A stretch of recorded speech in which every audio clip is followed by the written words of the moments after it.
ituon ang paligid kay Jesus. Sinabi ng Panginoon kay Moises, gumawa ka ng isang makabandag na ahas at ipatong mo sa isang tikin, at bawat taong nakagat ay mabubuhay kapag tumingin doon. Bilang 21:8.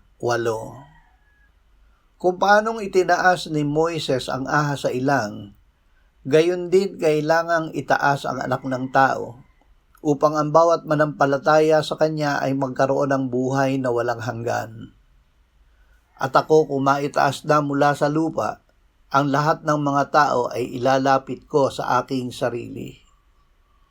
Ama, biyayaan mo kami ng kasanayan na laging magpaakay sa iyong banal na Espiritu, sa ginagawa niya sa amin na ituon ang aming paningin sa iyong anak na si Jesus, na namatay at iyong muling binuhay upang kami ay maligtas.